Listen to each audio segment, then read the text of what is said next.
법무법인 대한중앙 한백철 변호사. 중개법인에 대한 중앙 강주호 이사입니다. 요새 약간 무인에 대한 인기가 엄청 많은데요. 이제 뭐 무인 포토, 막 무인 아이스크림 가게 이거 되게 흔치 않게 볼 수 있지 않습니까? 요새 뭐 무인.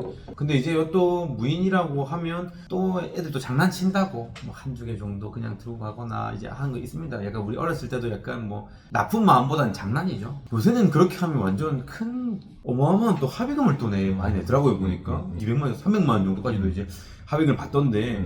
최근에 이제 온라인 인터넷 인터뷰 사례 같은 데 보면요. 안내문 사진이 올라오면서 논란이 됐는데 초등학생 합의금 100만원, 중학생 및 성인 합의 200만원. 만약에 이제 이런 합의라는 게 있잖아요. 형사 합의가 있는데 이거는 천차만별인 거예요? 아니면 뭐 정해져 있는 건가요? 형사 합의금이라는 게 사실 정해져 있지 않습니다. 그러니까 뭐 100만 원을 요구를 할지, 5천만 원을 요구할지, 혹은 1억을 요구할지, 10억을 요구할지 이런 것들은 정해져 있지 않다라는 것이죠. 얼마로 부르는지는 그 피해자의 재량이라는 겁니다. 그럼 이제 금액 산정 같은 경우는 그럼 어떻게 이루어지나요? 그럼 실무상으로는 형사 합의금을 어떻게 산정하는지 여부가 사실 민사 손해배상 금액이랑 사실 연동이 돼가지고 이것들을 좀 말씀을 드리게 돼요. 폭행 피해를 당한 경우 치료비, 그리고 위자료, 그리고 변호사 선임비 이런 것들을 이제 기준으로 해가지고 그 금액들이 정해지거든요. 그러니까 그럼 절도 사건 같은 경우에는 일단 절도 피해 금액이 10,000원짜리든지 뭐 5,000원짜리든지 1,000원짜리든지 이렇게 이제 정해질 거고, 그거 외에 이 사람이 벌금을 낼 액수라든지 변호사를 선임하는 액수라든지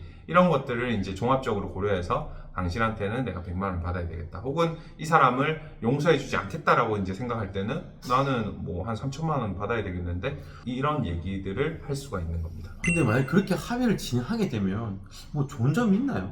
이런 절도 사건 같은 경우에는 경미한 사건의 경우에 성인은 경미범죄심사위원회라는 게 있어서 여기에 이제 회부가 될 수가 있고, 촉법소년이 아닌 미성년자의 경우에는 선도심사위원회라는 곳이 있습니다. 그래서 여기에 회부가 되면 전과가 남지 않는 즉결 심판으로 해서 이 사건을 마무리를 지을 수가 있게 되는데, 일반 형사 절차로 갈지 위원회 절차로 갈지 여부를 결정하는 가장 중요한 요소가 합의라는 겁니다. 합의가 됐는지 안 됐는지 여부에 따라서 입건 전이면 훈방 조치도 될 수가 있어요. 뭐 그러다 보니까 이제 합의를 해야 훈방 조치를 받는다든지 아니면은 좀 더 선처받을 수 있는 위원회 절차로 넘어간다든지 할 수가 있는 것이죠. 네, 지금까지 법무법인 대한중앙 한백철 변호사, 중개법인 대한중앙 강주호 이사였습니다.